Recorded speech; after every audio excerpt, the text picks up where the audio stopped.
So we should be live. Hi, Amy. Hi. There we go. We finally got notification that you're live. I guess that would be us then. Oh, okay. Well, let me just double check and confirm. It looks like I am live. So I'll go ahead and go over to the live. What's up, everybody? And mute, stop, pause, blah, blah, blah, blah. Let me go ahead and pop out the live chat. Give people a minute to filter in case anybody's coming in. This is completely impromptu, unannounced. So sorry for the lack of notification or whatever. But there was something I wanted to get off my chest regarding one particular individual by the name of David Wood and this idea that I had in my head that maybe a logical fallacy could potentially be valid. And in particular, I'm talking about ad hominem. So you hear this thrown around a lot, right? Ad hominem. Right? Mm-hmm. So a lot of people throw this around saying, oh, you insulted me, so therefore that's an ad hominem attack, and therefore it's a logical fallacy, and therefore your argument is invalid. And for the most part, that's true, except for one thing that really bugs the crap out of me that most people get wrong is that they use the ad hominem fallacy incorrectly. And so the difference between an insult and an ad hom, okay? Most people don't understand the difference, right? It's one thing to insult someone. It's another thing to use an insult as a way to invalidate someone's argument. That's an ad hom. Right. Okay, so if you're going to insult someone, fine, insult them, right? If you're just going to be a jerk, You ugly. You ugly dude. I know, right? Yeah, right, exactly. Yeah, you're wrong. You're wrong because you're ugly. Okay. now that's an now. Okay, you're really hot on your microphone, but yeah, that's an ad hom. So if you say you're wrong because you're ugly, that's an ad hominem attack, right? That's a fallacy. Your argument is separate from whatever you are as a person, right? Is that true always? Now that's my question. Well, That's the real question. That's the reason I'm doing this video. That's the reason I'm doing this. So is it true always? Think about it for a second before you answer. Is it always true? Always. Is it always true that an ad hominem is in fact a fallacy? Is an ad hominem always a fallacy? So like for instance, Nancy and I were talking about this a little while ago, and she brought up a good example. And she said, it was like, it's like, when somebody gives advice on marriage and they've been divorced 2 or 3 times. It's like you got no business giving advice on marriage when you've been divorced a couple of times. Right? Right. So that's actually not true, is it? That's actually not true. Right. If I've been divorced 4 or 5 times, I should very easily. Yeah, I've got at the very least, I should be able to say, okay, I tried this and it didn't work, and I tried this and it didn't work, and I tried this and it didn't work. This failed, that failed. Right? At the very least, I should be able to give that advice and say, okay, don't do this because it failed for me, or I don't know if it'll fail for you, but it failed for me. Blah, blah, blah. I tried this, I tried that, failed, failed, failed. These are my experiences. That's fair and valid, right? Right. Okay. Now it's another thing Well, if you've been divorced 4 or 5 times, it's another thing for you to be the kind of person to say, this is what it this is what it takes to have a good marriage. No, right. you don't have Right. standing. You have failed. You don't have standing, and your argument is invalid because you don't have a valid history or a valid structure to ground your argument on, right? I mean, Right. it's one thing to say, all right, I failed, I failed, I failed. Here are my trials, here are my failures. At the very least, don't do this. You can at least do that, right? That's valid. You could say, Right. I tried this and it failed. I tried this and it failed. You can, at the very least, you can say, this is my experience and it didn't work for me.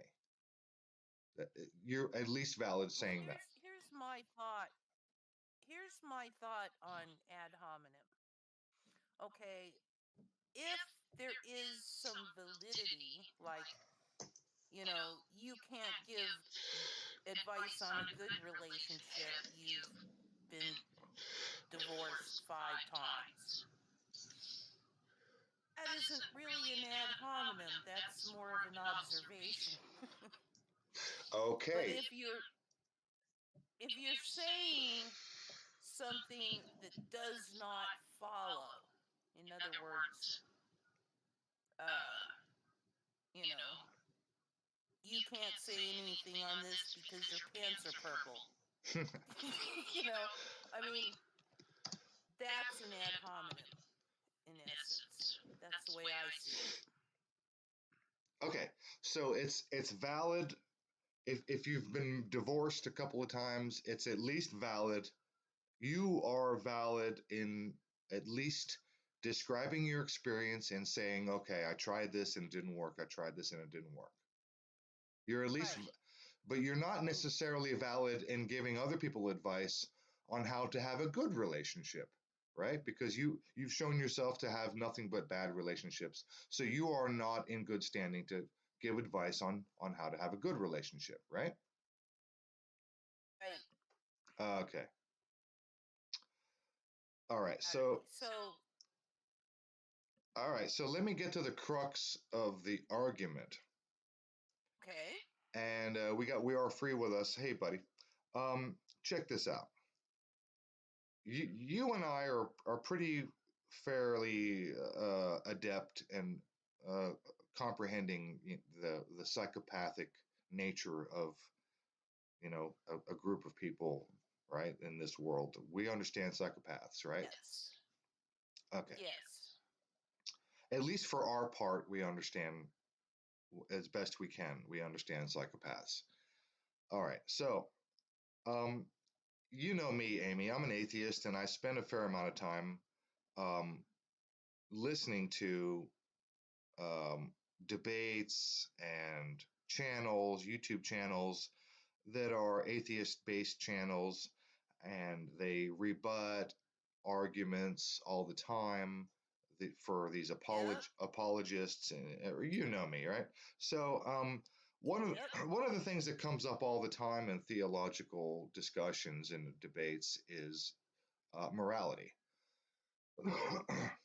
Okay, so morality is one of the number one arguments that theological discussions and debates always fall back on morality. Right. And Mm-hmm. you and I are pretty familiar with the psychopathic nature of at least the certain class of people in our society. Yep. Okay. Yep. So, since we understand the psychopath at least as best as any scientific or sociological. As in, as any non-psychopath can ever fully understand a psychopath. Right. So we understand that they don't have empathy. Okay. So they don't understand. They're physically, legitimately incapable of understanding the plight of others, right? Right. They have they have no caring, compassion, love, or empathy for others. Okay. They can only understand such things relative to themselves. Okay. So, would it be fair for me to say that a psychopath has no business lecturing anyone on morality in any capacity at all? Morality? Morality. Well, I don't know. See, my problem with morality is that I have found that it is subjective. Well, sure, it's subjective. Of course, it's So, subjective. so if they want to lecture somebody on their perception of morality, I don't see the problem. However, if they want to try to say, do as I say, not as I do kind of approach, that's another matter. Well, okay. You should be celibate until marriage. So what if I haven't? That's irrelevant. Or whatever.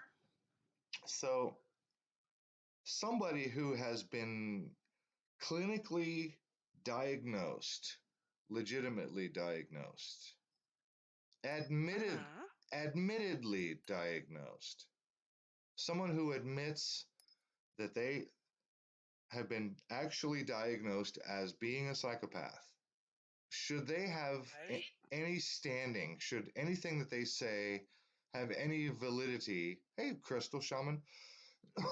um, so, what do you think? Should a psychopath, someone legitimately diagnosed as being psychopathic, should they have anything to say on morality? Well, considering the fact, I don't think they should be listened to at all. Personally, psychopaths are notorious for lying, putting on airs, if you will, masks, personae. Uh, so you never know what it is really that you're dealing with. That's You know? a very good point.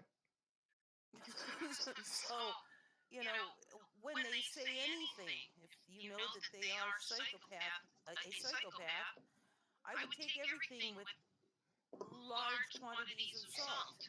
Volume is super low. Hang on. Wait a minute. I can turn up my desktop audio. You guys in the live chat, I'll tell you what, I'll bump that up to there. Um, I'll bump my microphone up a little bit right about there. I should be peeking in the yellow right there.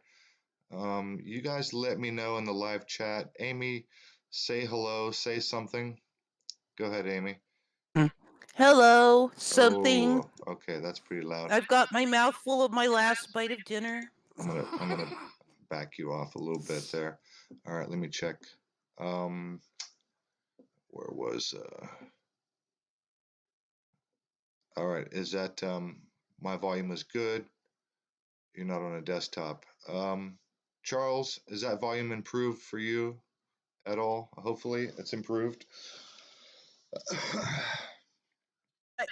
I'm louder now, you say, Yeah, Crystal? Charles Well, Charles says much better now. Okay, cool. okay, No, good. Lanny, no audio, Lanny. You got no audio. That's not my problem, dude. Everybody, don't fuck with me, Lanny. Come on, Lanny, my bro, Lanny, trolling like a troll. So, all right, Lanny. All right, all right, all right, all right. So we got a couple people here. Check it out. Here, I'm going to repeat the question.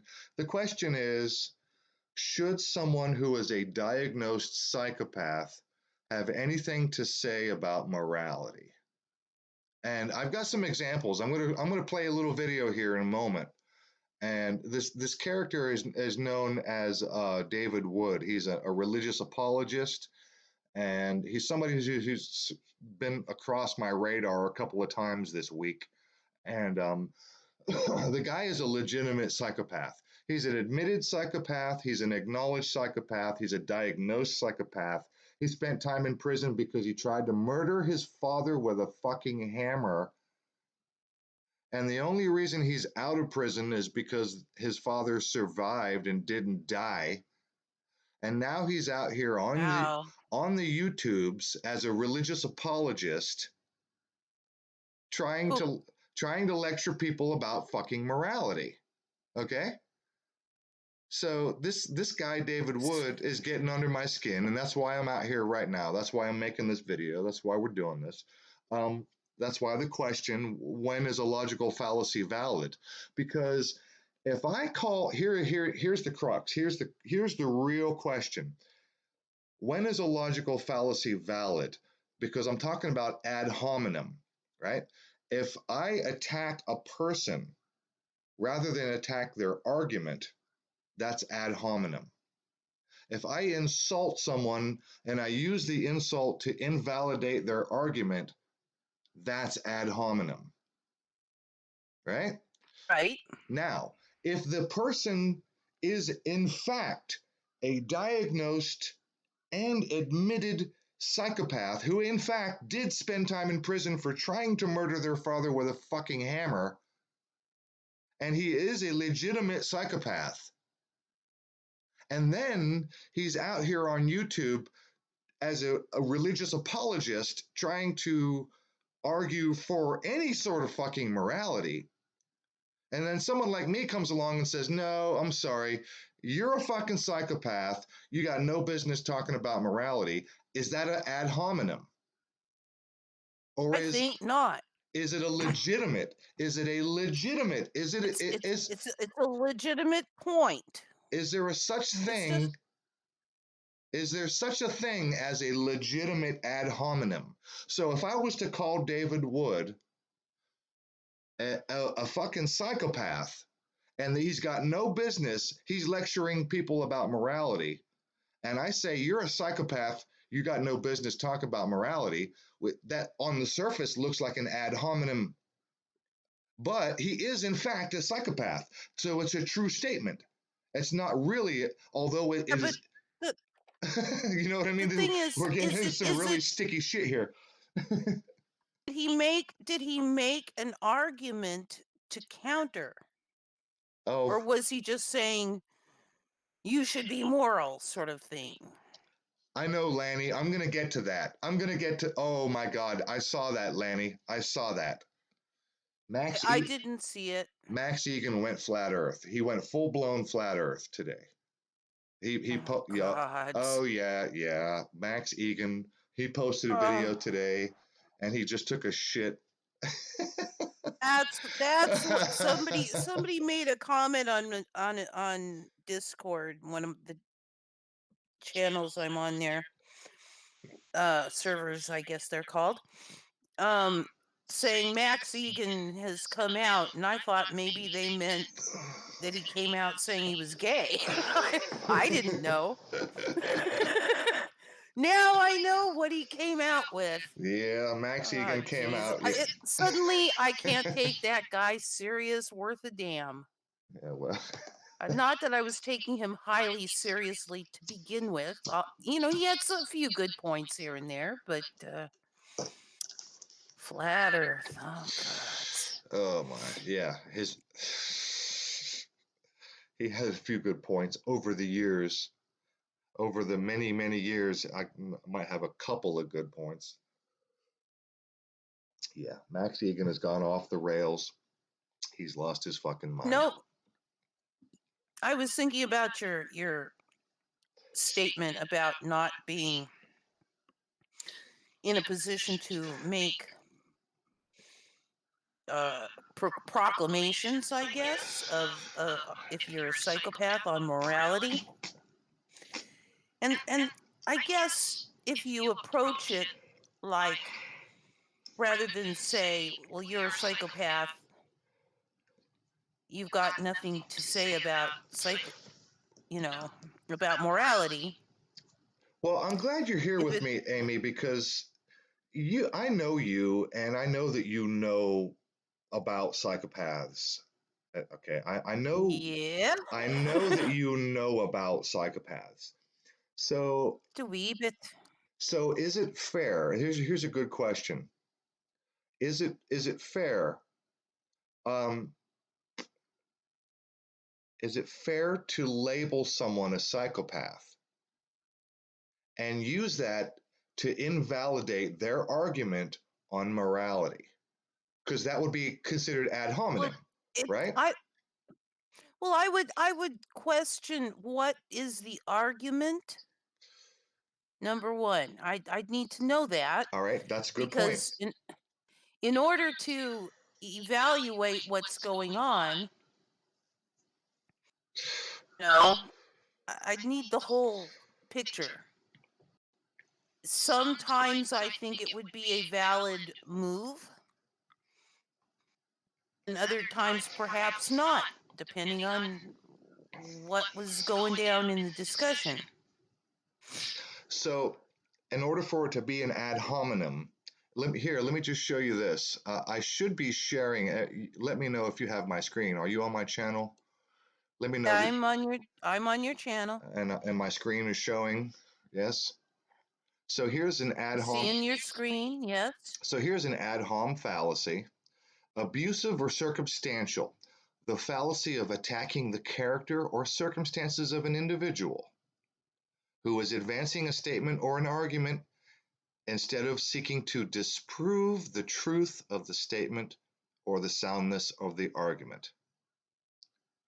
Now, here's why I'm making this, because this is getting into some really, really, really, really gray area when we have an actual psychopath, an actual diagnosed psychopath, an actual person who spent time in prison for trying to murder his father with a fucking hammer, who is now Right. who is now an outspoken religious apologist on YouTube, who is now running around trying to talk to people about the various arguments for God, and one of them being the moral argument.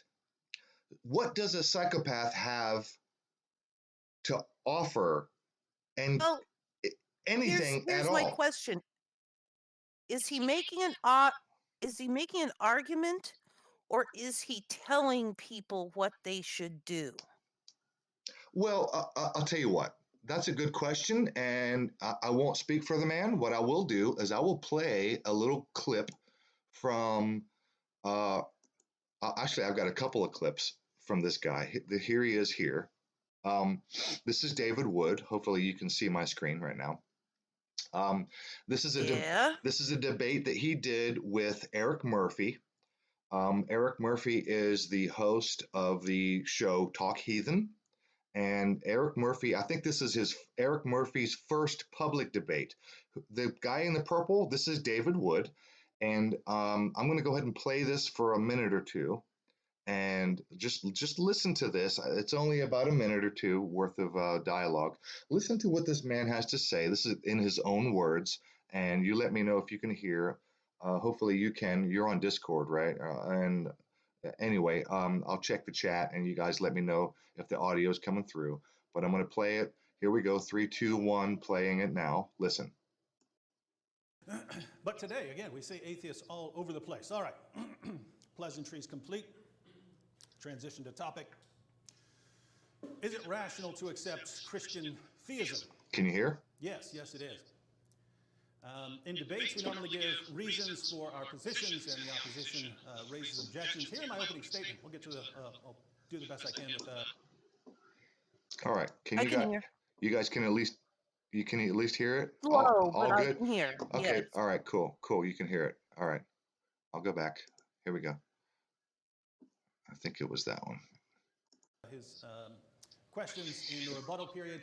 Here in the opening, wanted to talk a bit about why I happen to believe that Christian theism is rational. When I think about why I believe in Christian theism, it's not just a list of reasons. It has more to do with my previous worldview collapsing under the weight of reality, and Christian theism providing the foundation for rationality and rescuing me from mental chaos. So here in my opening, I'm going to put all my cards on the table and tell you how I became convinced that Christian theism is true, and then we'll go into more detail on questions and objections afterwards. It was a dark day in 1981. I was 5 years old, and my mother received a phone call. And she turned to me with tears in her eyes and told me that my dog Goliath had been run over by a bus, a little raggedy mutt that I'd had as long as I have memories. And so I looked at my mom, tears in her eyes, and I thought, so what, it's just a dog. And I thought there was something weird that my mom was actually sad over a dog, like there was something wrong with her. But I soon noticed that other people got sad when something died, their pets or their family members. It seemed really weird to me. I mean, if you didn't know that it was going to die, you're stupid. And crying about it is not going to change the fact that it's dead, so what in the world are you crying over? People just didn't make sense to me. I spent the next decade or so observing people's behavior when their pets or friends or family members died, and I concluded that people must simply be wired to be irrational, to behave in really weird ways. Then during the summer of after 10th grade, my best friend from elementary school, a guy named Jimmy Lindholm, died while parasailing. He talked, the whole time we were growing up, he talked about wanting to go parasailing. He finally gets to go parasailing, his harness breaks, dead. And I walked away after knocking on his door and finding this out. Walked away and I noticed that I had the exact same reaction that I had when my dog died, namely, so what, he was going to die anyway. But this time it was different. It seemed like I should be bothered by my friend dying. And so briefly I started wondering if there was something wrong with me instead of something wrong with everyone else. After pondering this for several months, I realized why I was different. I had evolved to a higher stage of humanity. These pathetic little emotions the rest of you have, they're like vestigial tales left over from primitive life forms. But humanity 2.0 was here, unfettered by emotions. And so you earlier models were now all obsolete. I had a life-changing experience the following summer. I was running from the police in the middle of the night. And I'm going to pause it there before we get too far. Now, do you notice that when he was 5 years old, he didn't understand why his mother was sad when his own dog, Goliath, was run over by a bus? Yes.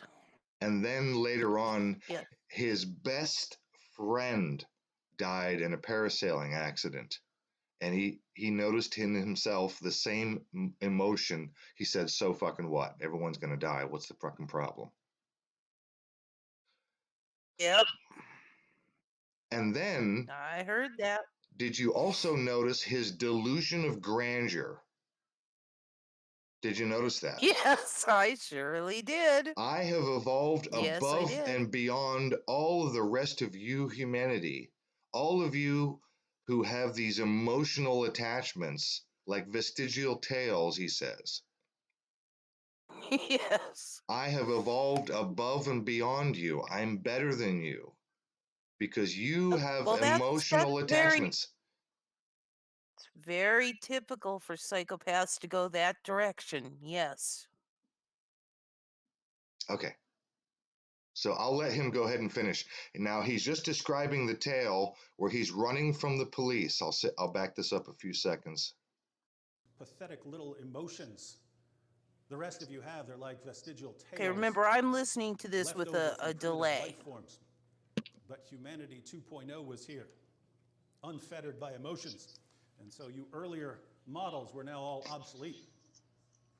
I had a life-changing experience the following summer. I was running from the police in the middle of the night, and they had me surrounded on three sides. And the other side was the Monongahela River. So I jumped in the river and swam across and ran up the hill on the other side, and I eventually emerged from a patch of woods.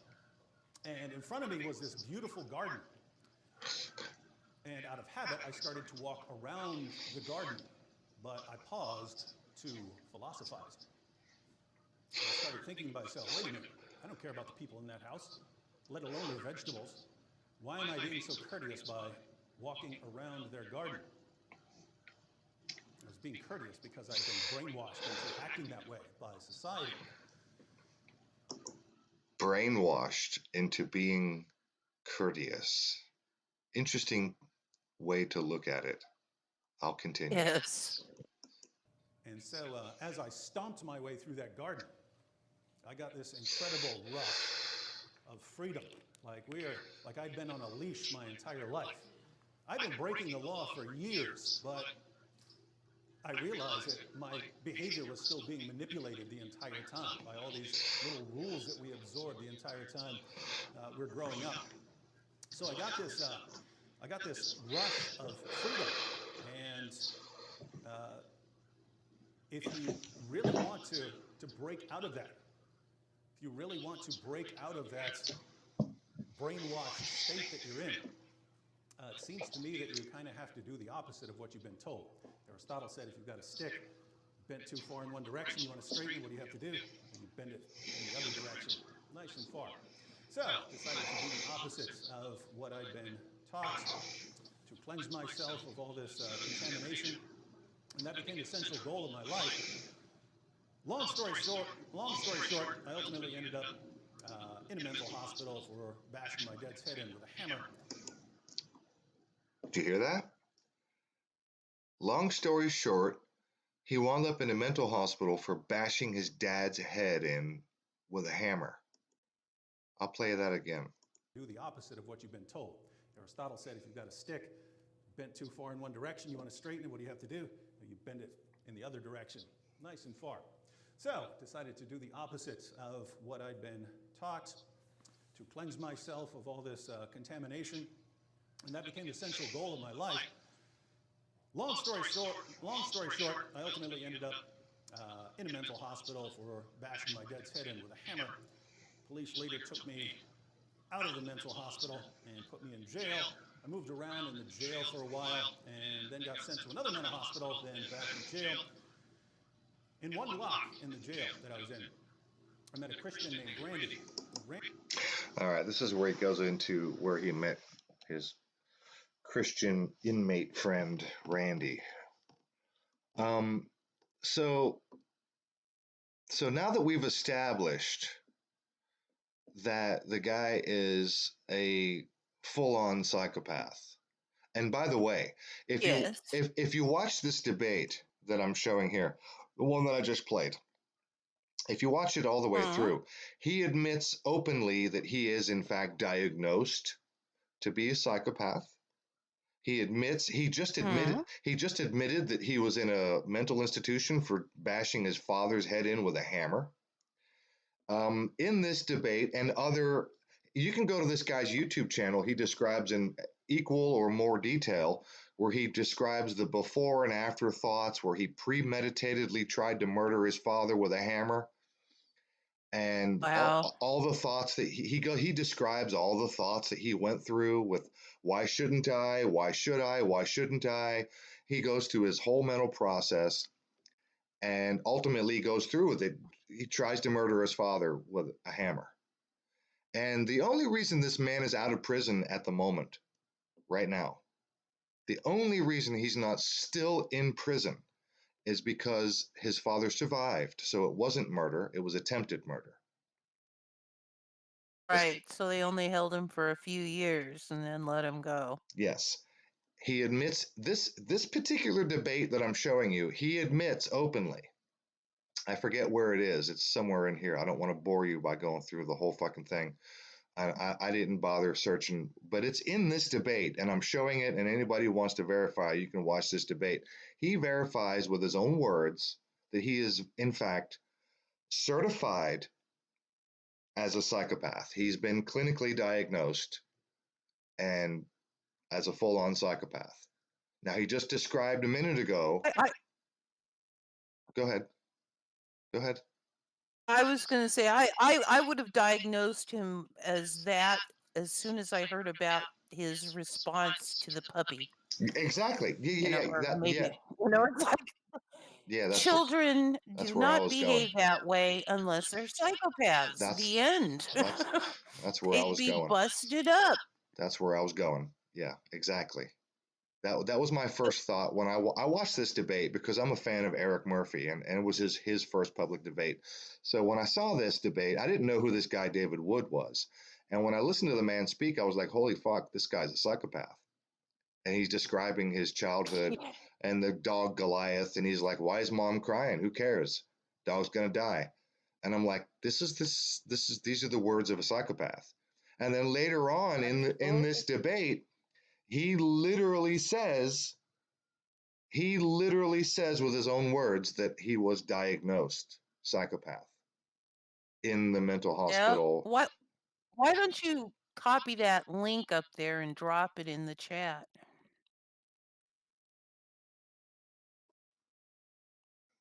Other people can just click on it.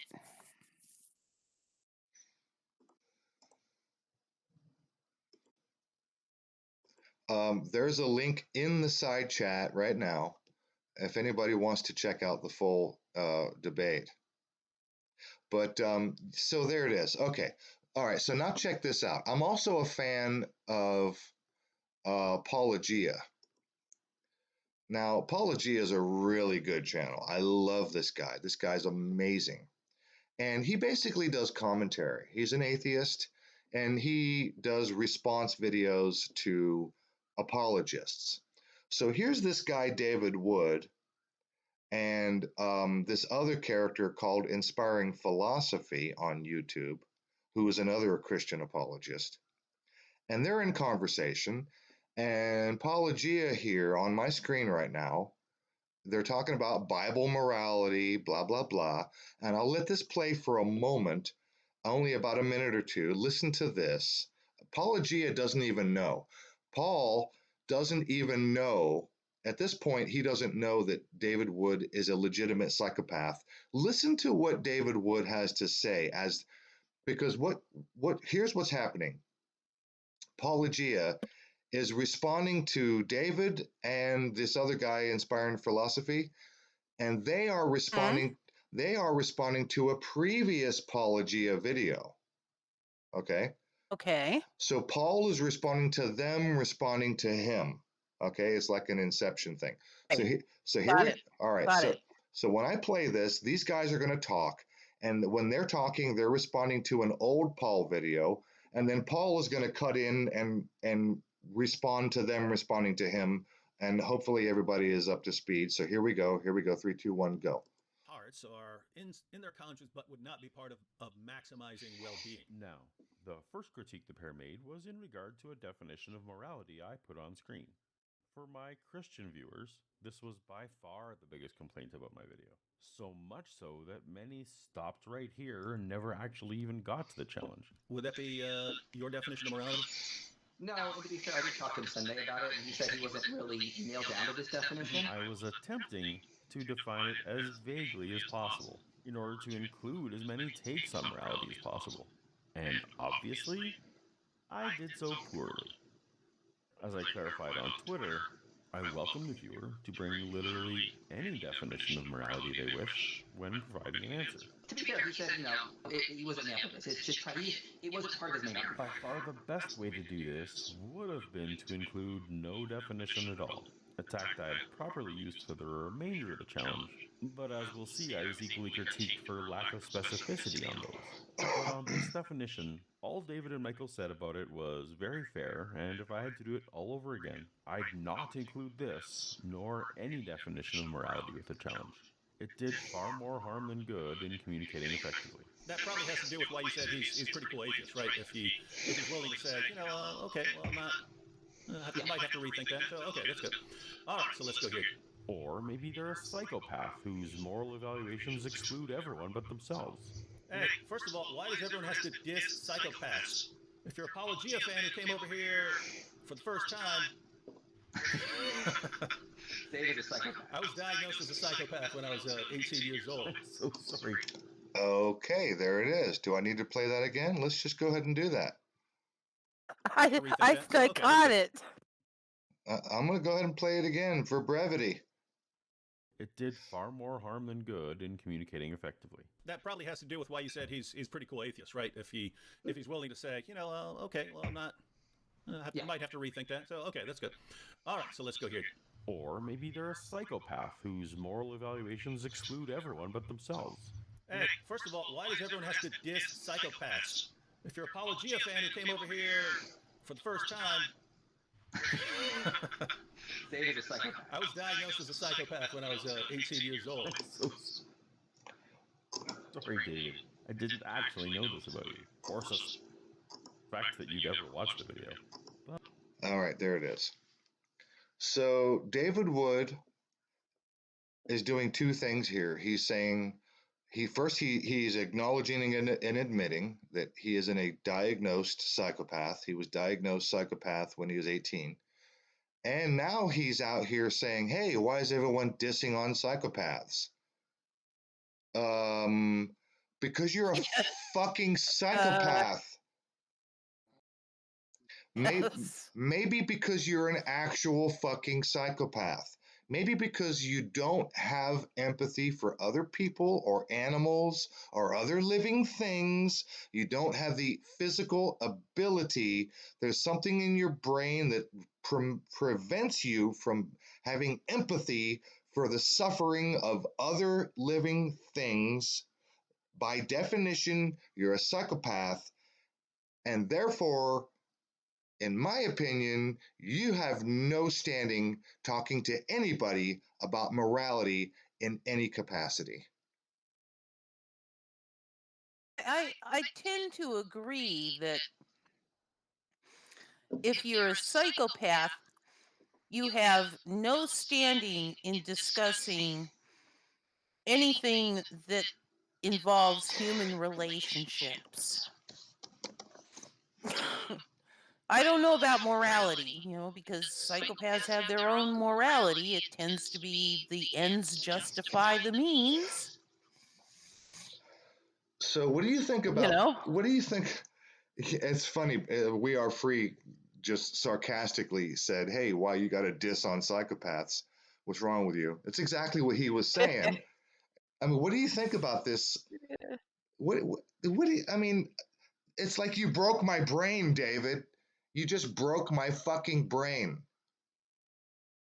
What do you mean, why you got to diss on psychopaths? Because you're a fucking psychopath and you're talking to people about morality. That's why. That's why. I mean, quite literally, by definition, you don't understand morality. By definition, you have a warped sense of morality. By definition. So is that ad hominem? You know how I feel about morality. I mean, there are places on this planet where it's moral to stone a woman to death for wearing a bikini in public. No, I know. Yeah. You distinguish between ethics and morality. I understand. Yes, I do. And psychopaths are not particularly ethical either. They can choose to be, but they tend not to. It's funny that they have a way of ethics and morality when it comes to their own property, with their own family, their wife, their children. By the way, if a psychopath considers wife, children as property, because that's the only time they give a shit about anything is when you fuck with their stuff, right? Yep. It has nothing to do with. It has nothing to do with another living creature, another living being, a human, a child, a woman. Nothing to do with emotional bonding. None. It's more of a material attachment than an emotional bonding. Okay. I think I would agree with you. I'm not a psychologist. Between material, I would argue that as even a psychopath, or at least I would argue that at least a sociopath would in fact have emotional attachment to things like their wives and their children. You know what I mean? Their family members, right? People in their lives, family that are that close. So there might be an emotional attachment on a self-serving level. Yes. Absolutely. It's a self-serving level, but it's still an emotional attachment. Okay. Oh yeah, and we know that sociopathy is one flavor of psychopathy. Exactly. Right. It's sociopathy is it's like psychopathy light. You know what I mean? It's like Oh, it's no, it's psychopathy 1.0. if you it's like no, it's like you have various degrees of sociopathy, but sociopathy is a flavor of psychopathy, like narcissism is a flavor. If I can use flavor, one variety, one Yeah. We understand. aspect. Yeah, you're speaking colloquially. We get you. Yeah. So So, okay, but yeah. the $64 million question tonight is this: is it an ad hominem fallacy?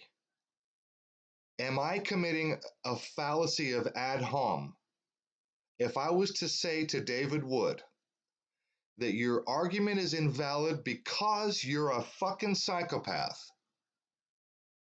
Is that ad hom? Well, That's the question. I would say yes. I would say if you approached it differently, saying I cannot take what you are saying seriously because you are a psychopath. That's a little different Because I than mean, saying what you're saying is wrong because you're a psychopath. all right. So You know what I'm saying? Domingo says it depends on what his argument was, which is essentially what you were saying. Yeah. Okay. And whether So it was something that all you right. could address as an argument, The argument is irrespective of morality. his psychopathic element. The argument is morality. Well, No. Let's get to that. no, the topic is morality. The argument is. See what I'm saying? Yeah, I do see what you're saying. There might be a distinguishment there. It has to be. He has to say it. In order to be moral, you have to eat pickles on Wednesday, or I mean, I'm just pulling shit out of my head here, but you know, if he was to say that, and you say, "Well, you're a psychopath. You can't," But okay, that's all right. invalid. But let's look. All right. By definition, a psychopath is someone who doesn't have empathy, right? Who cannot empathize with another human being or another living creature, and human or animal, right? A psychopath is someone who is like hardwired physically in their brain, hardwired to not have the ability to have empathy for other living things.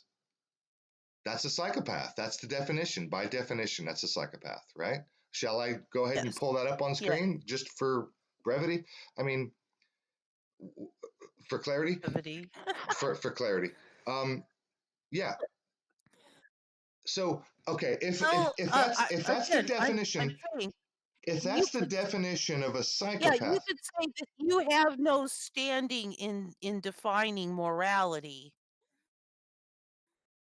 You are a psychopath. That is not an ad hominem. That's more a pointing out the facts. yeah, I was just wondering because I'm just trying to think out loud here. Is it a legitimate ad hom? Is there such thing as a legitimate logical fallacy?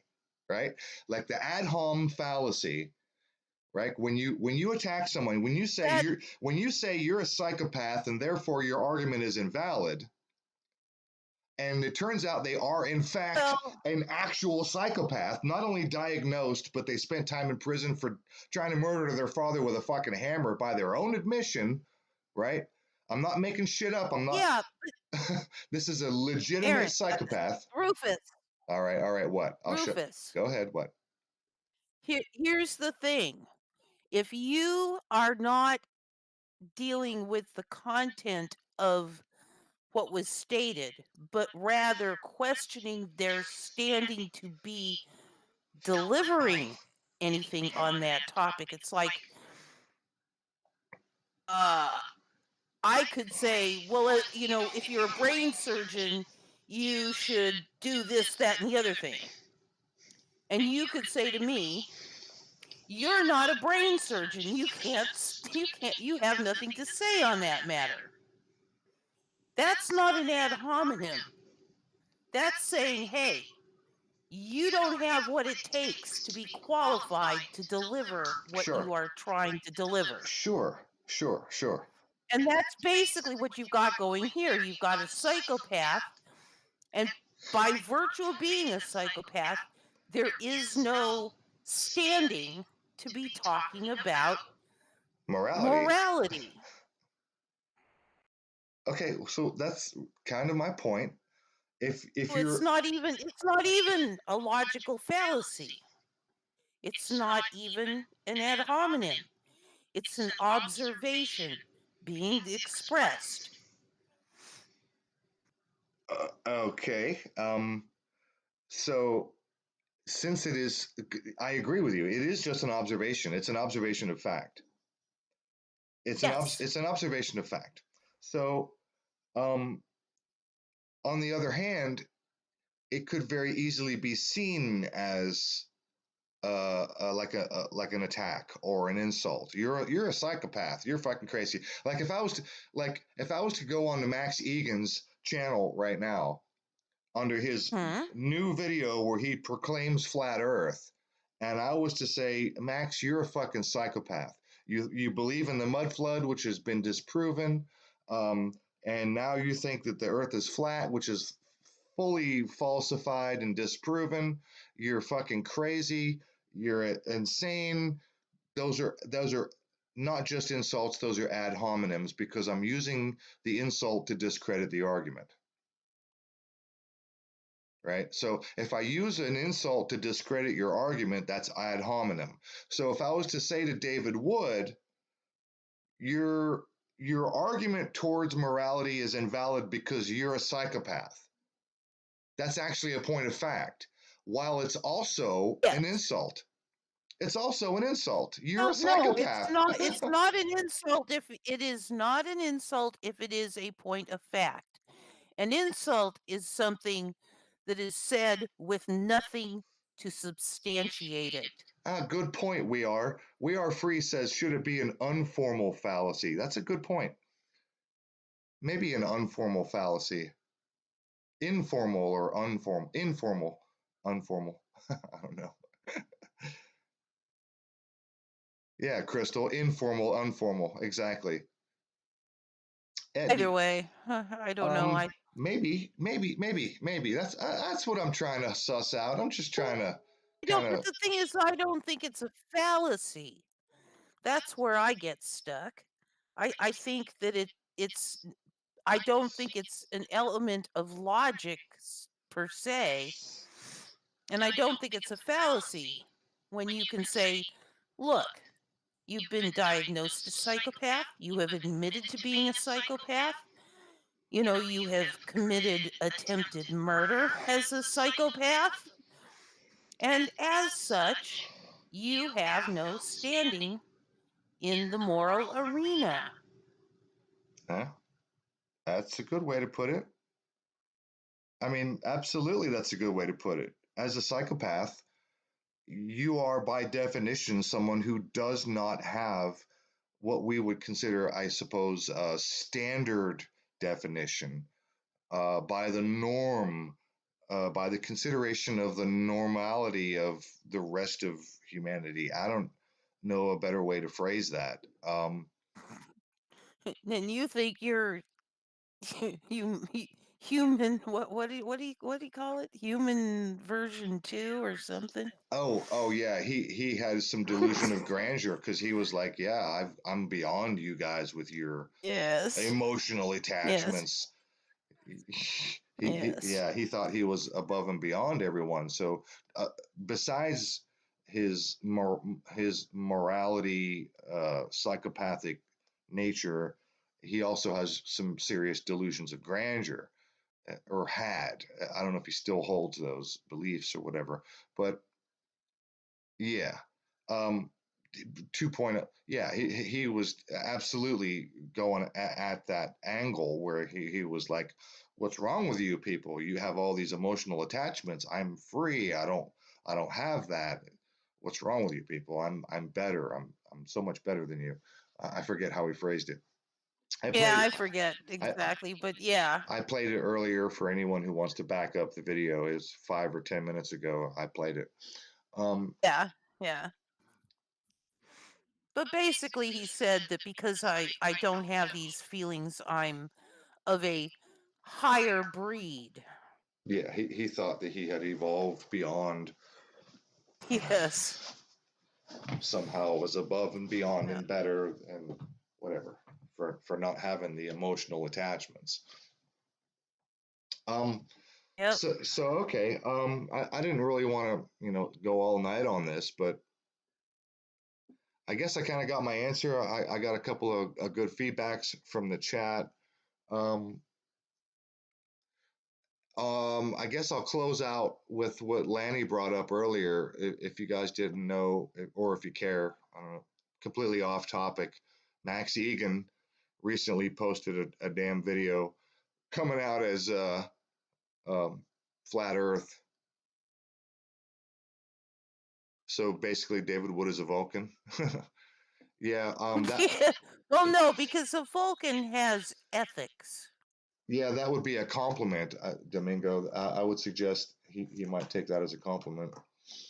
See, psychopaths have neither morality as we tend to picture it. They have their own morality, but they have no ethics. Yeah, exactly. They don't care. A They don't care whether it's right or wrong. Yeah, as far as I know, If it serves them, they're going. If it serves them, they're going to do it.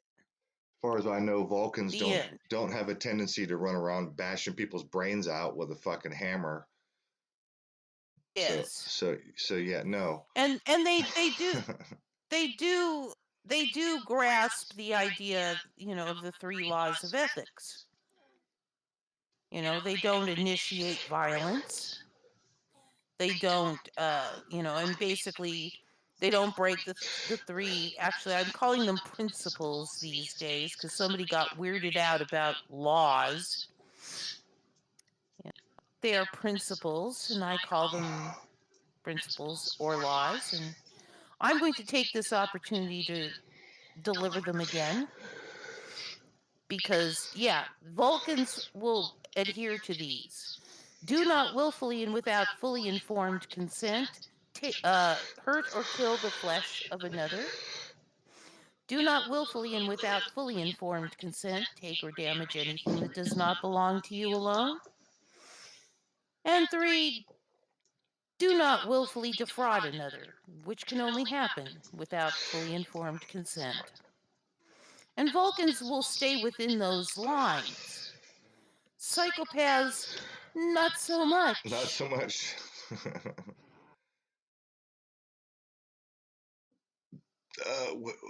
What's this, Crystal? A flat earther was on a Plain Truth for You channel yesterday saying Max was a shill. Just because Max wouldn't speak to them about flat earth, then today Max does this. Yeah, That's pretty. I don't know. I don't know what to say about Max at this point. I don't. I mean, we had Crystal. We interviewed Steve Six, who a couple of times I've spoken to Steve Six and interviewed him once or twice, and he lives in Australia and met Max Egan personally, knows him personally, and he knows him personally. We were talking about the mud flood and Tartaria, the stuff that Max has been pushing lately, and Steve Six says no, he genuinely believes it. Steve Six was convinced that Max was convinced of the mud flood. And even though we literally live on air proved that at least one or two of those photos were photoshopped, that they're fake. Yes, they were definitely fakeries. So That one where the street level was up and and the you know, people before and after, but the people were still in the same place exactly. It's like, yeah, right. You yeah, know, they just moved up a few feet. yeah. You don't need to be a genius to see that one was Photoshop. Yes.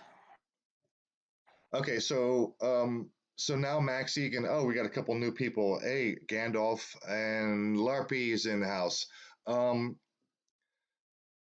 So yeah, Max Egan came out as Flat Earth today. I honestly think that I don't know what to think. I genuinely don't know what I genuinely don't fucking know what to think about Max. I have to say that I think he's a fucking idiot. He's I gotta say I think he's a fucking idiot. I'm leaning that way strongly. You know, the other stuff, you know, I could, well, you know, okay, maybe he's just kind of duped a little bit, but because he did make some very good points about our situation here on the planet and all that. Domingo wants to see the Max footage. All right, you dare me? You double dog dare me? Let's see. It's the Crow House. Yes. This is his upload today. Here it is, right here. I'll play it. Hello, everyone. Firstly, I'd like to clear up the rumors that are going around that I've been arrested. I haven't been arrested, folks. I've just been going through a very, very intense few days, the last 6 days. Okay, I'm gonna let this play for a minute, but this is like, I'm gonna be honest with you. This is the 45 minutes of him waffling and waffling and waffling on about a bunch of nonsense. And then a couple of times he says outright, the earth is flat. We live in an enclosed, controlled system. He doesn't go into any flat earth arguments. He does nothing of the sort, but he does outright say we are in a flat, enclosed, controlled system. So I'll let this play. I'm going to skip ahead here because the first several minutes is him waffling. 45 minutes of waffling. I swear to God, I wish I could get that time back in my life, but sorry, here we go.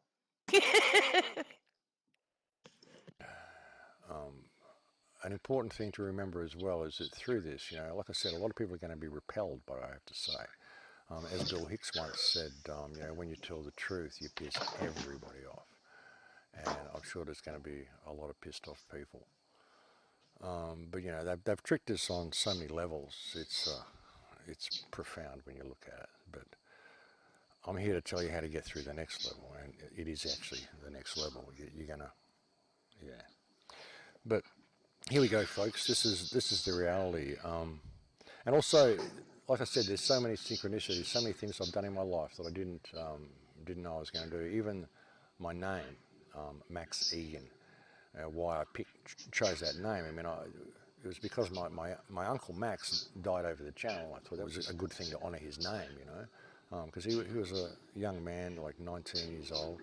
If you look him up, you look up Maxwell Cotton, you'll find that he was actually quite a famous flyer. Someone wrote a book about him once, which was amazing. That was my uncle, and that was my namesake. I named myself after my uncle Maxwell Cotton, a young man who died in the war, one of the wars that the parasites run in World War II, that particular one.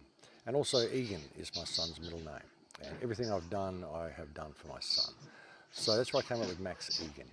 And there's a real significance in the fact that I chose that name, which I'll get to later. Just for the record, folks, I intend to tell you my real name very soon, but I'm not going to do it right now. And when I do tell you, you'll understand why I didn't tell you now.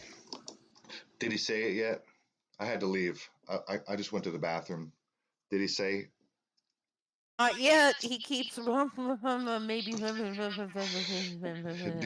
Did he say it was flat yet? Did he say? Oh. Did he outright say Earth is flat yet? Because he says it a couple. Yet. He did. No. Yes. No. What? Not yet. Not So yet. that's coming. That'll be part 2. Here we go. Let me speed Because I this do up. have one more video definitely to come. But as I said, folks, I'm here to tell you the truth, the absolute truth, to the best of my knowledge. And as I said, it's going to be an unpleasant truth for a lot of people. But this is, after all, the truth movement, isn't it? So that's what I'm going to do. So here goes, folks. You're living in an enclosed reality. This Earth is flat. All weather is controlled. There's a dome roof over the top. There it is. There it is right there. I'll go back to normal speed and I'll back it up 1 second. You're living in an enclosed reality. This Earth is flat. All weather is controlled. There's a dome roof over the top. Everything the flat earthers is saying, well, not everything, but a lot of what the flat earthers are saying is absolutely true. This is an enclosed environment, and this Earth, where we're playing, this playing field that we're on, whether it's the Earth, but the playing field is flat. I do not think that the Earth is a globe. I think it's actually something quite different to what everybody else thinks, but I don't want to speculate with any of this. But one thing I can confirm, absolutely, is that the Earth is flat. He can confirm. He doesn't do it in this video. 45 minutes, he waffles and waffles and waffles on. 46 minutes and 29 seconds, he waffles like a motherfucker. He doesn't confirm shit. He just says so. Oh. He makes the assertion, I can confirm. No, Max. Yes. No. And I'm still waiting. You know, what amuses me is that you have these flat earthers, and, you know, they've been working really hard to come up with a flat earth model that explains the southern stars. And the models keep getting more and more complex, convoluted, and contorted, trying to explain these southern stars. And yet, in not a single one of them have they managed to explain them, because in none of them, the center rotation would be at the horizon like it is when you're at the equator in reality. Hey, Meanwhile, we've got this really nice, simple, elegant model that explains it perfectly.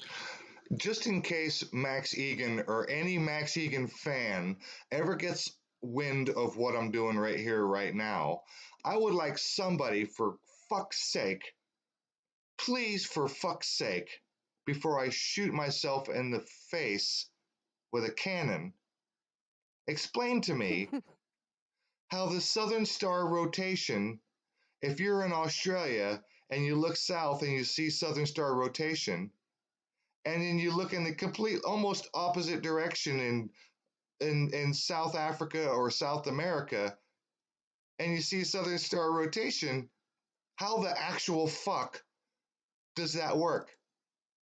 Please, Max Egan, please explain to me. Some flat earther, please explain to me how the actual fuck can you explain this? Explain it. Explain Southern Star rotation. There is no explanation. I had a flat earther trying to tell me that the southern stars were projected into the sky, and that still doesn't work, because that would only work from one longitude.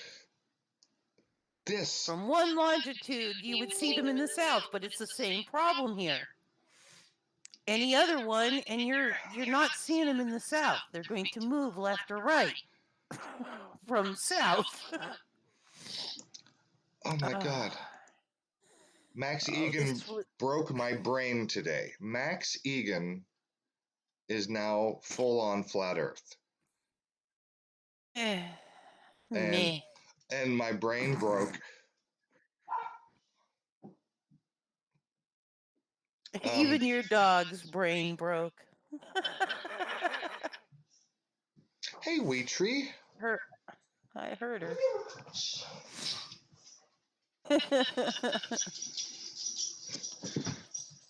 Oh. Wheatree, Yeah, Wheatree says, there, calm down. There's more going on that pushed him to do that video than I can know. Oh, do you mean like maybe Santos Bonacci? Santos got to do with it. I mean, I know he went flat Earth a gazillion years ago, but Santos went flat Earth. Do you remember when Santos was having trouble with court and he was in and out of jail for some reason? I vaguely, I never And really and got full on with yeah. that. Oh yeah. Santos Bonacci was dealing with courts and he was in and out of jail. And then right after that, he came out as flat Earth. Hmm. And then Like, and then we'll what? drop the charges if you go flat Earth. Push the And then flat Earth and then bullshit. and then what did Max say just a minute ago? He said, "I just want to dispel the rumors. I'm not in jail. I didn't go to prison." What did he say? Uh, Do you remember? uh-huh. Like just a minute ago. Something on that order. Yeah, Yeah. he said something about, "I just want to let you know I'm not in jail," or "I didn't go to jail."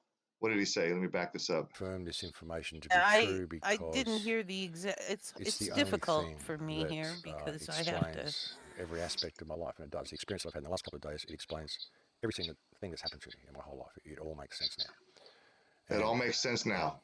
An important thing to remember as well is that through this, like I said, a lot of people are going to be repelled by what I have to say. As Bill Hicks once said, when you tell the truth, you piss everybody off. This information with your heart. It's the only way it will be truly heard. You choose, whether you want to accept that or not, but that's just the way it goes. You have anybody who I've ever mistreated, anybody who I'm here to tell you the truth. Quite honest. Many people are going to think I'm mad. Many people are going to think I'm crazy. I think I've lost the plot and whatever. But it is what it is, folks. The truth is what the truth is, and I'm here to tell you the truth. Right at the beginning here, I'd like to put out the most sincere, most heartfelt, the most humble apology to anybody I've ever said or had any tirades against or anything like that. I apologise. It's up to you to choose, whether you want to accept that or not, but that's just the way it goes. You have my most humble apologies. The information that I tell you today is going to be very difficult for a lot of people to listen to, but all I can say is that you must listen to this information. It's the only way it will be truly heard, and thing that explains every I'm aspect of my having life. troubles getting. In the last couple of days, Let it me explains refresh. every single thing that's happened to me in my whole life. It all makes everybody off, and I'm sure there's going to be a lot of people. It's profound when you look at it, but I'm here to tell you how to get through the next level, and it is actually the next level. You're gonna, yeah. But here we go, folks. This is the reality. And also, like I said, there's so many synchronicities, so many things I've done in my life that I didn't know I was going to do. Even my name, Max Egan, why I chose that name. I was trying to find the part where he said that he was dispelling the rumors. Dispelling the rumors, yeah. That he was in jail or in prison. So I don't know, man. I don't know. That's a weird coincidence, right? Max Egan is having trouble in and out, maybe having some trouble with the quote unquote authorities, and now all of a sudden he's flat Earth. These are not the droids you're looking for.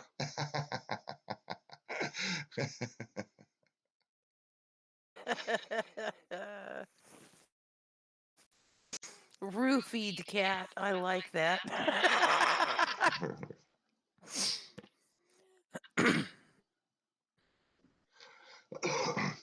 All right. So let me just before I knock this shit off, let me just ask, because we got some new people. We got Eamon Pudama and Wheatree, Larpy, Gandalf. Got a couple of new. All right. Here's the question. The question is, I was talking about this guy David Wood, this guy here, who is an admitted psychopath. The guy spent time in prison because he tried to bash his father's head in with a hammer. He acknowledges with his own words that he tried to murder his father with a hammer. The only reason he's out of prison is because his father survived. He didn't die. That he was in and out of mental institutions, that he was diagnosed as being a psychopath. Now he's a Christian apologist. He's doing debates. Here he is, apologia. I'll back this up. I'll play this part again. David Wood is an admitted, diagnosed psychopath, and he's out here trying to talk about morality. Listen to this one more time. not conclude, you would not believe those things from the perspective of just maximizing well-being. So he said, again, if something like do unto others as you would have them do unto you, you could say, yeah, but we would believe the same thing, and so it would be in the green area. I'm saying, what do you have in the yellow area that is written on people's hearts or in their conscience, but would not be part of maximizing well-being? No. This guy has got a lot of nerve talking about what's written on your heart. This is a guy who tried to murder his father with a hammer. I'll continue. Now, the first critique the pair made was in regard to a definition of morality I put on screen. For my Christian viewers, this was by far the biggest complaint about my video. So much so that many stopped right here and never actually even got to the challenge. Would that be your definition of morality? No, and to be fair, I did talk to him Sunday about it, and he said he wasn't really nailed down to this definition. I was attempting to define it as vaguely as possible in order to include as many takes on morality as possible. And obviously, I did so poorly. As I clarified on Twitter, I welcome the viewer to bring literally any definition of morality they wish when providing an answer. To be fair, he said, he wasn't nailed to this. It's just it wasn't part of his main argument. By far the best way to do this would have been to include no definition at all, a tact I had properly used for the remainder of the challenge, but as we'll see, I was equally critiqued for lack of specificity on those. But on this definition, all David and Michael said about it was very fair, and if I had to do it all over again, I'd not include this, nor any definition of morality with the challenge. It did far more harm than good in communicating effectively. That probably has to do with why you said he's pretty cool atheist, right? If he's willing to say, okay, well, I'm not, I might have to rethink that. So, okay, that's good. All right, so let's go here. Or maybe they're a psychopath whose moral evaluations exclude everyone but themselves. Here it comes. Hey, first of all, why does everyone have to diss psychopaths? If you're a Apologia fan who came over here for the first time... David is psychopath. I was diagnosed as a psychopath when I was 18 years old. I'm so sorry. So did you notice how inspiring philosophy treated this? Look at how he just sort of laughs it off. Watch this. First time. David's a psychopath. I was diagnosed as a psychopath when I was 18 years old. I'm so sorry, David. I didn't actually know this about you, or suspect that you'd ever watch the video. But in my defense, you'll notice that this is in no way a diss. No judgments here. Look, I'm going to play this one more time. Look at how inspiring philosophy just laughs it off. It did far more harm than good in communicating effectively. Rethink that. So, okay, that's good. All right, so let's go here. Or maybe they're a psychopath whose moral evaluations exclude everyone but themselves. Hey, first of all, why does everyone have to diss psychopaths? If you're a Apologia fan who came over here for the first time... David is psychopath. I was diagnosed as a psychopath when I was 18 years old. I'm so sorry, David. So this other apologist, inspiring philosophy, he's completely fine with hanging out with David Wood, the admitted diagnosed psychopath. He's completely fine with laughing it off, going, ha ha ha, he's a psychopath. Yep, that's fine. We're cool with that. No problem. No worries, David. You're a Christian now, even though, no, it's fine. We know. You tried to murder your father with a hammer. It's cool. You're a Christian now. We're cool. You're my buddy. You're on our team. I mean, you guys just broke my fucking brain with this shit. Yeah, Tree, you're gonna have to Laz, you're gonna have to rewind. Yep. All right, so the question is, and I'll ask the question again, and I've gone over this. I don't know how long I've been going, but I'll do it again because I know there's a couple new people. Laz. 78 minutes. Is it an ad hominem fallacy? Am I committing an ad hominem fallacy if I say to someone like David Wood, who is an acknowledged, admitted, diagnosed psychopath, a man who spent time in prison for trying to murder his father with a fucking hammer, and the only reason he's out of prison is because his father survived, he didn't die, tried to kill his dad with a hammer. who acknowledged, if you rewind, you go back to the beginning, I played where David Wood talks about his dog Goliath. His mom was crying because she got the phone call. His dog was run over by a bus, and he didn't understand why mom was upset over the dead dog. The guy's a fucking clear-cut psychopath through and through. So my question is, Definitely. does this guy have any fucking reason? Does he have any standing to lecture anyone on morality at all? Am I committing an ad hom fallacy if I say to David, you're a fucking psychopath and you got no business talking to anybody about morality? No, E-Man, I have not. But you know what? I've heard Jordan Peterson lecture on crime and punishment, and I'm kind of familiar based on what I've heard Jordan Peterson, because Peterson loves that fucking book, and he lectures and he talks about it all the time. About the guy who what he murdered his was it his landlord or something like that, a bitter old woman that no one liked, and she didn't have any family, and everyone would be better off if she was be gone, and he comes to justify reasons to do it, something like that. Can I raise my volume? I can. Yeah, Laz, I think I can. I think I can. I think I can. I think I can. I think I can.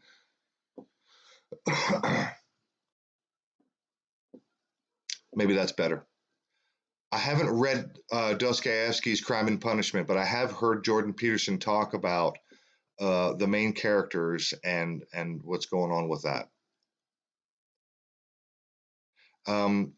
You don't see why he can't have opinion. Well, he can. He can have opinions about morality, but I would suggest that his opinions on morality are skewed because he is a diagnosed psychopath, and by definition, he doesn't have empathy for other people. So therefore, whatever he's free to have opinions.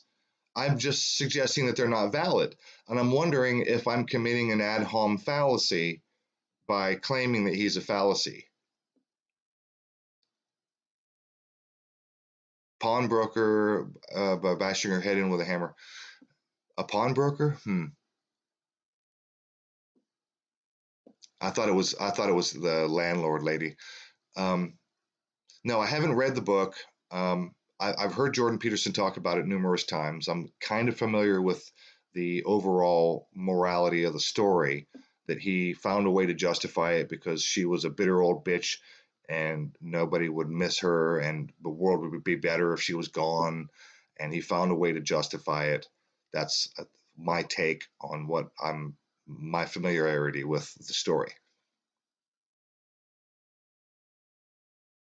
Let me see here. Yeah, even an asshole can have an opinion and very screwed up. That's yeah, Wheatree. Um, that's really that's really the crux of my question is, if this guy is a legitimate psychopath, a diagnosed psychopath, an admitted psychopath, an acknowledged man who spent time in prison for trying to murder his father with a hammer, a man who tells story of his childhood where he had no empathy for his own dog who was run over by a bus, and is also his best fucking friend who died in a parasailing accident. He was like, so what? Everyone dies. What's the problem?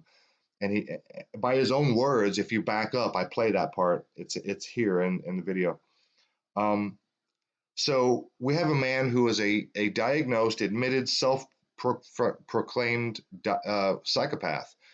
Does this person have any standing on lecturing anyone else on morality? Does this person have any voice? Should this person be taken seriously under any circumstances? And look, the guy he's got a right to have an opinion. He's got a right to say what he wants.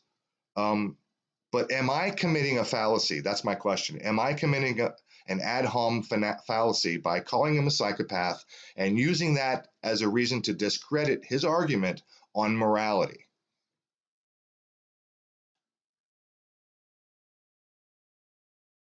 Nancy's telling me I'm talking really loud. Everybody in the chat's telling me my volume is low. All right, I'll take it down a And notch. they probably can hear me just fine, except maybe I'm echoing. I don't know. I was echoing earlier. All right, I'll take it down a notch.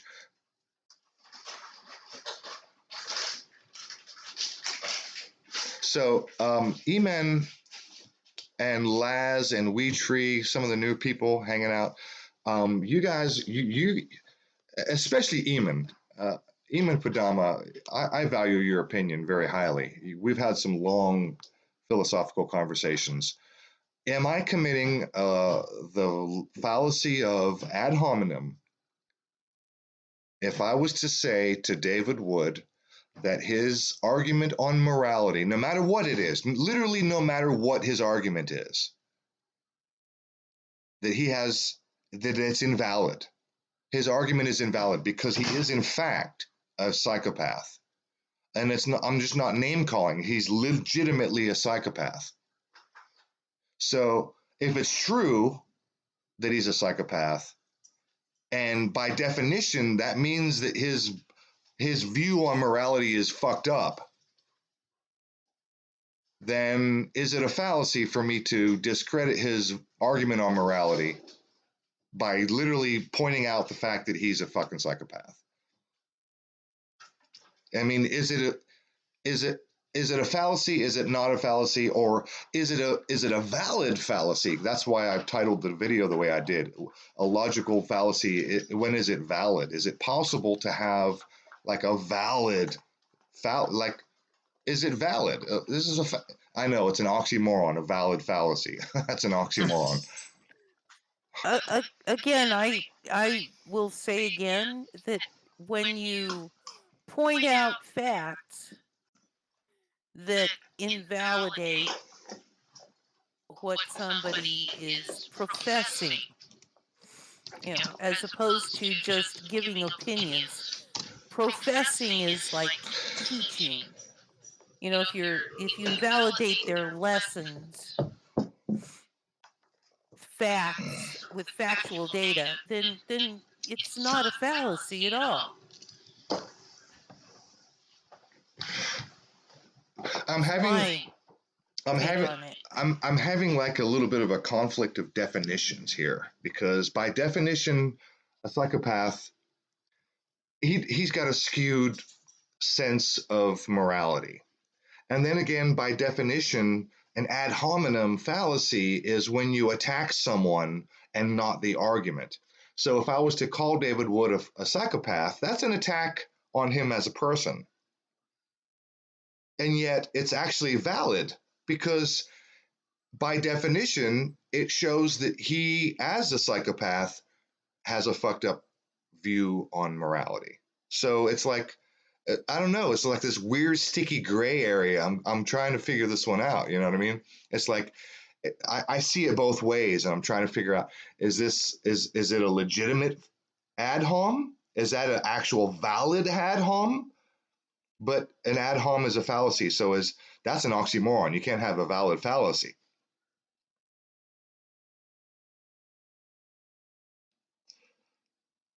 Let me see here.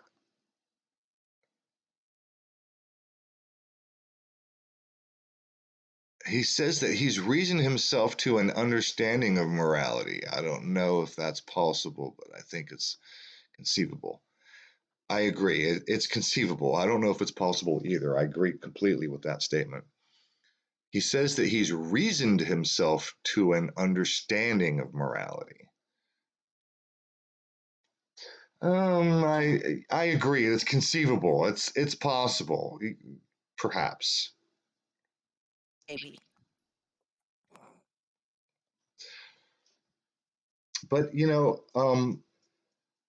Eamon, this is a guy who describes his childhood when he's literally 5 years old. His mom, he tells a story. His mom gets a phone call. She's crying. She hangs up the phone and she says, "My dog Goliath was run over by a bus. And I don't understand why my mom was upset. Everything dies. What's the problem?" Is his claim. That's the sign of a psychopath. That's the sign of a human being who, at the age of 5 years old, does not have the internal mental wiring of someone who can empathize with another living being. Yeah. He has an emotional deficit. At 5 years old. And then later on in life, he describes the death of his best friend. And he says, I remember, the dog story. And he was like, it was the same fucking thing. And his best fucking friend died in a parasailing accident, and he had the same problem. It's up, hijinks. So literally the guy at every turn has displayed and described himself as a full-blown psychopath. Admitted. So does someone like that, okay, I already know. My personal opinion is no. Someone like that has no business lecturing anybody on morality, no matter what. And I don't care if their argument is valid or not.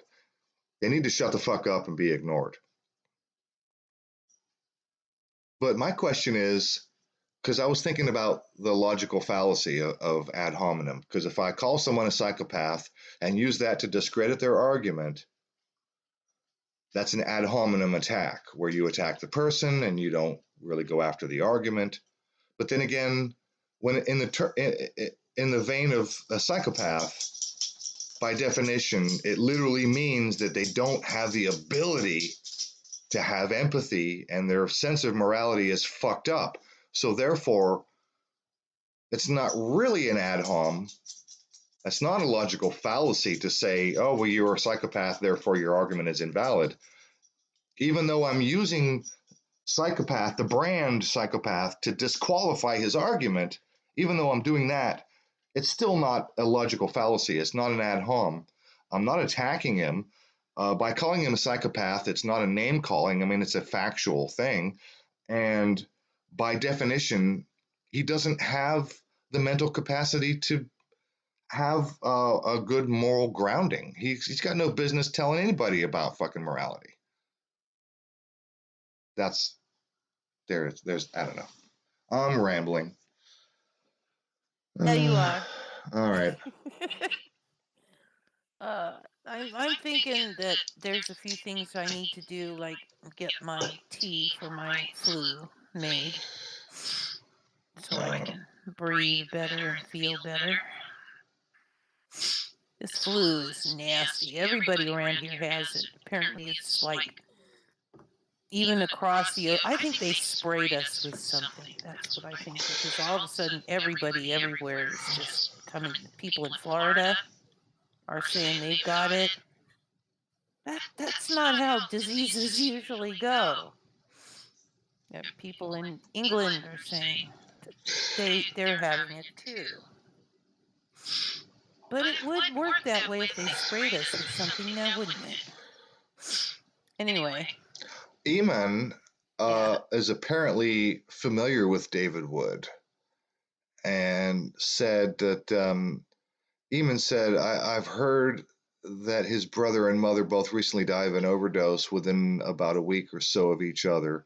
He doesn't seem upset, but still don't think that means he's totally amoral. Moral, I think. Amoral, yeah, probably a typo. Yeah. And then said when his mom died of an overdose, he said, quote, I'm going to have an omelet and enjoy it because life goes on. Well, that's the phrase of a fucking psychopath. That's someone who doesn't really have empathy. There's no emotional connection to others. Not really. Oh. See, I speak typoese really well. Yeah, I picked up pretty quickly. I was probably amoral. Yeah, you have to learn to typo. You have to learn to speak typo. Yeah, that's right. I'm pretty fluent in typoese. Well, Laz is asking why care anyway, as long as he's not hurting anyone. Why worry? Well, Laz, there is that.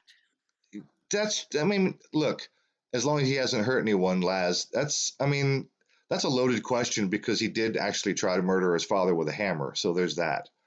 Okay, so you never know what the guy's gonna fucking do. He could snap at any damn moment, kill his wife, his children, his neighbor.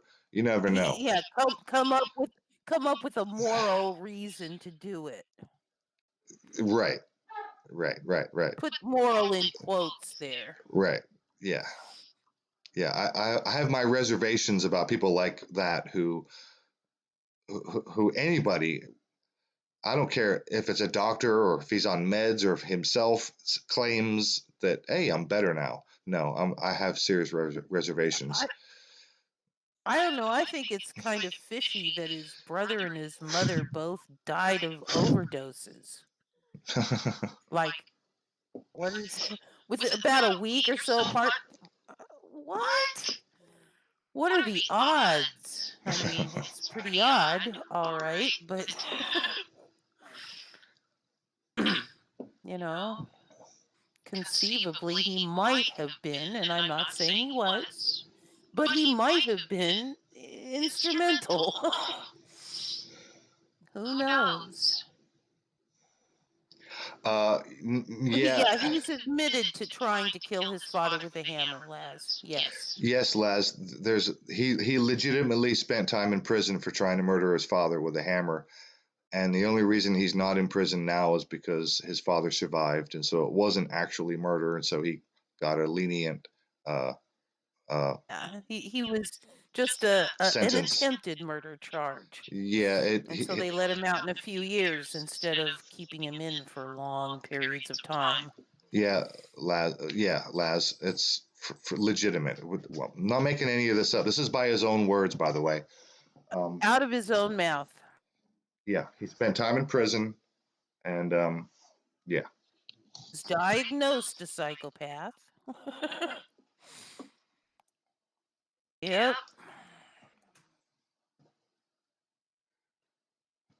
Let me see. You think it's possible that a psychopath can become moral in some way? I think he's an interesting person because he raised interesting questions.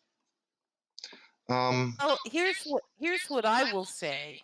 I will say it is possible for a psychopath to decide to maintain their behavior within ethical standards, which most people might equate to, because what we see as moral, most of us, are the ethical things. The ethics cover what most people see as moral.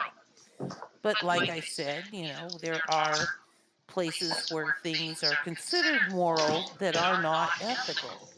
I mean, it's certainly not ethical to go stoning people to death for, well, anything really. When I spent time studying psychopaths and the nature of psychopathy, one of the things I remember is that they will behave morally or ethically if they think they're being watched. So, in their mind, if they think that someone else is watching them or that they will get caught doing what they're planning or thinking of doing, then they might refrain if they think that they'll get caught. Or they might Yes. Oh, yeah. So, in other words, that they know what's wrong. It's just that they don't have an emotional attachment. The only reason they stop themselves from doing what is considered wrong is that they are pretty sure that they're going to get caught. If they think it's a high probability they won't get caught, all bets are off the table on that. Like I said, it is conceivable that he was responsible for these rather coincidental overdoses, and it is conceivable that he did it because he didn't think he would get caught. And from if he did it, then clearly they didn't think he was involved. Now, again, I'm not saying he did it. I just want to make sure everybody gets that clear. I'm not saying he did, Well, this but opens I up. am saying there's Yeah. some possibility he did.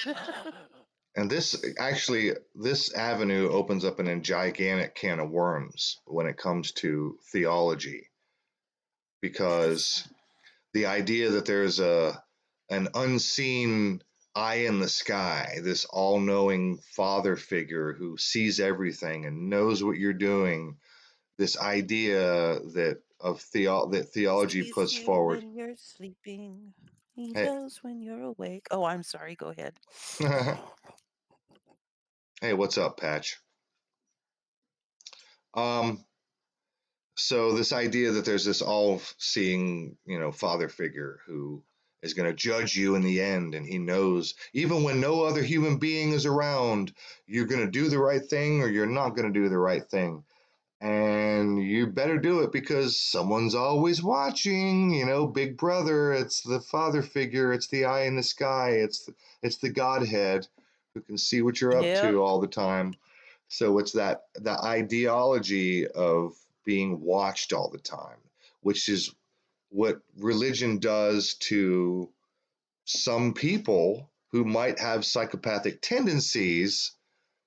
Like what I was saying a minute ago, the only reason they don't basically misbehave is because they think they might get caught. So if you can Right. convince, And if so yeah, if they've got religious tendencies, they will think that God will see them and they will be caught by God. And so they don't do it not because they feel it's right or wrong, but because but they're because they afraid. know that Yeah, God thinks it's wrong, and ergo they yeah, will not do it because he will see. yeah, they're going to get caught. They will be caught. Yep. Yeah.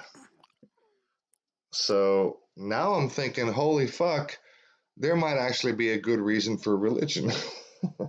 If not, Yeah. Keep those psychopaths in line. yeah, Oh dear. I know it's a stupid reason. Yeah, I think that it's been shown that it doesn't always work. Psychopaths will find some way to rationalize. They'll even tell themselves that, well, God told me it's okay.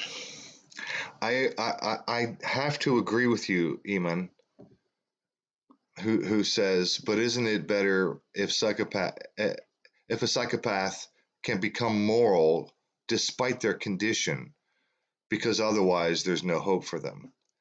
That's kind of what I was alluding to just a moment ago about the potentiality of maybe religion has a benefit, because if it prevents psychopaths from doing things because they think there's a magic eyeball in the sky watching them and about to judge them all the time, and if that prevents a psychopath from harming people, then okay, then there's that. That's a good thing.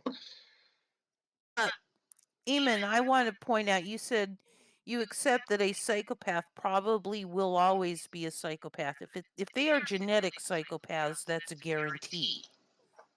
They cannot not be a psychopath. They are genetically that way.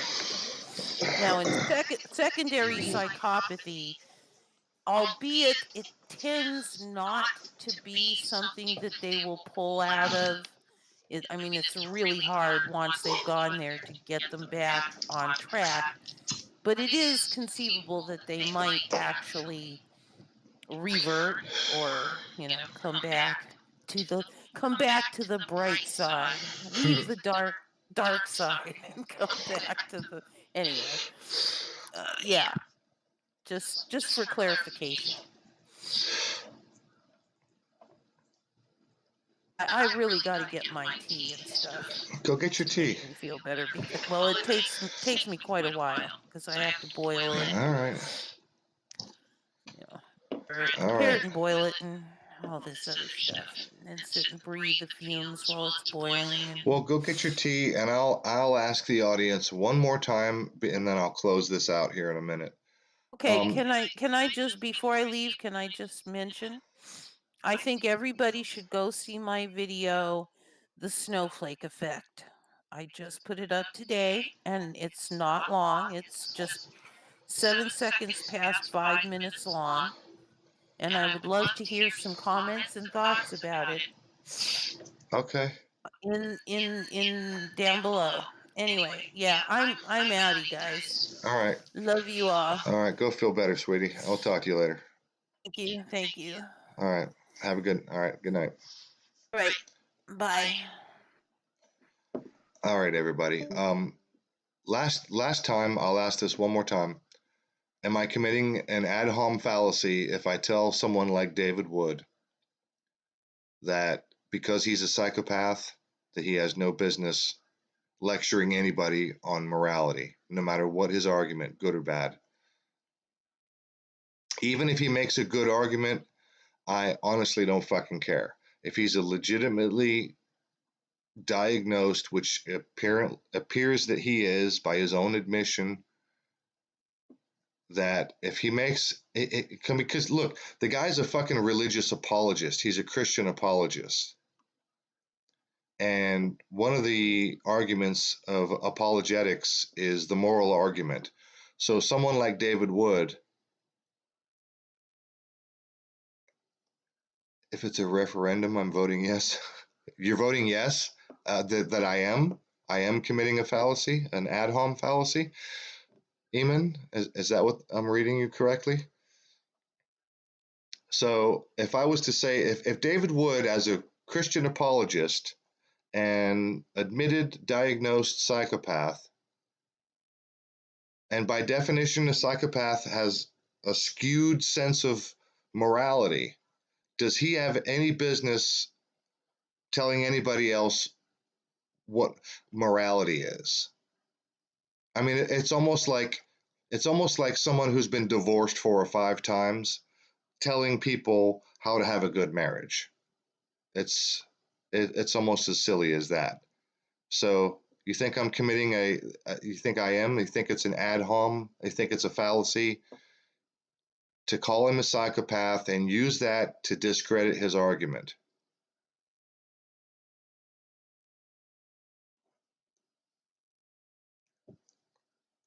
See, that's what I'm saying, Tree. I'm having a hard time separating those two because by definition, a psychopath has a fucked up sense of morality.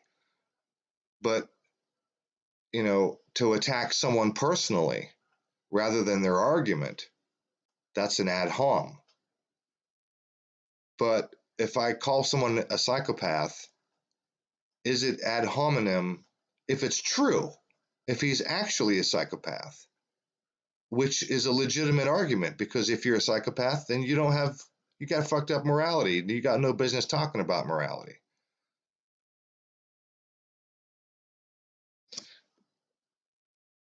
As Schopenhauer said, you don't have to be a good driver to be a good mechanic.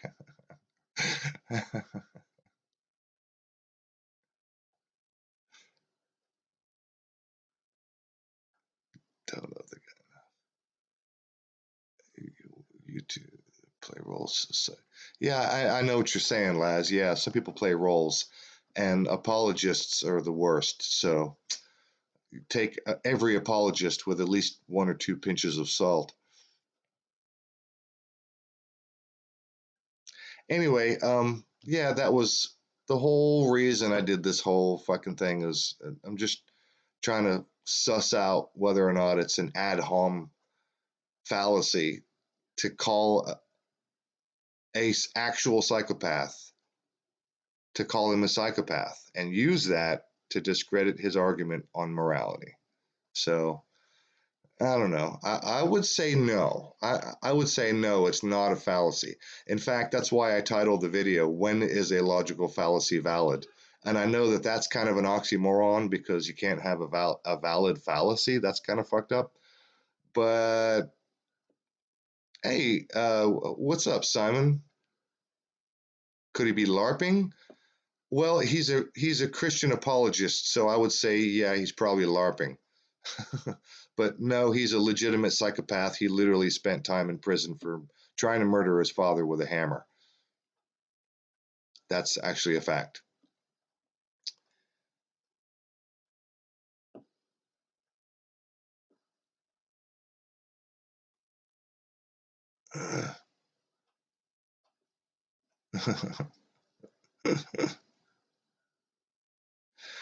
I don't. Could he be LARPing? He probably is LARPing, honestly. Christian apologists have a real hard time being genuine. They have to just make excuses for the inexcusable, if you ask me.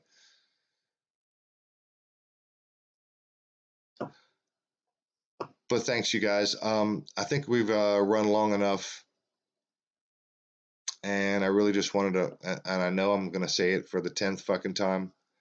Is it an ad hom? But that's why I did this. Just got under my skin. I saw a couple of people talk about this guy David Wood. He's sort of come up on my radar again, and I've known about this guy for a little while, but he's sort of popped up on my radar again, and he's out here talking about morality, and I know him to be a full-blown, legitimate, admitted, diagnosed psychopath, and I just think he's got no business talking to anybody about morality.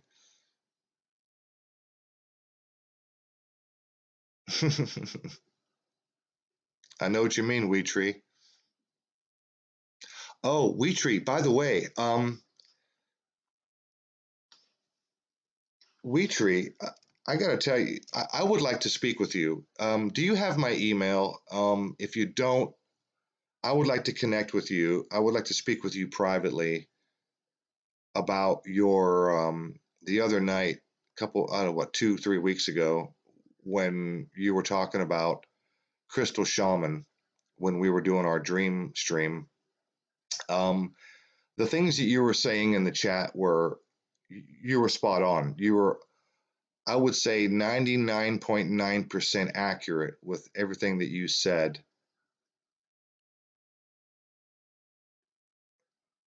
So, Weetree, I would like to connect with you privately. How do we do that? Is there a way that you and I can communicate? Do you want to give me, do you have a Gmail or anything? Maybe I can get you on a private hangout chat or an email conversation or something like that. I just want to let you know that you were startlingly accurate. Laz has your email. Well, I'll tell you what, here's mine. It's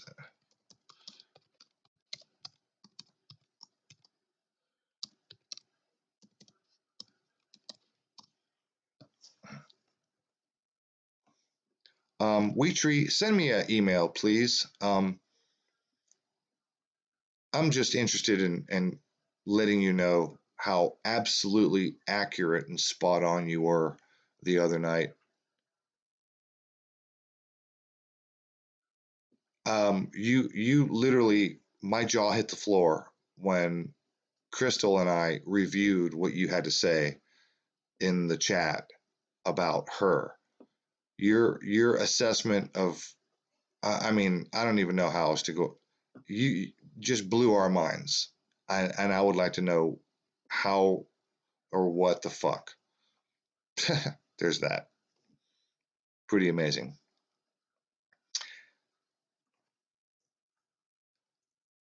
And I think you know what we're talking about, right? We did our dream stream, and you made some statements in the side chat about her appearance. Your accuracy was astounding, and I would like to know what you were up to. Were you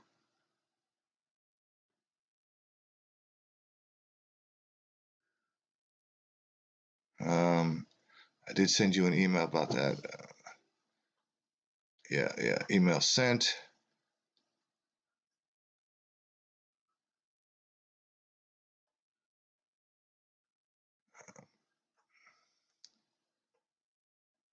A murderer supposedly became a hero in England just before Christmas in some tall tale set on London Bridge. Oh, yeah. That's right. That was the narwhal tusk, right? A guy just released from prison supposedly helped stop the quote unquote terrorist guy. Yeah. That was weird.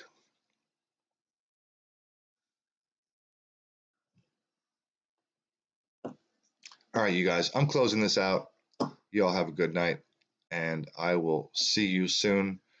I don't know when. I got nothing planned, and sorry for the impromptu, no notice sort of live stream, but it was good to see everybody, and I will talk to you guys later. I'm out. Y'all have a good night.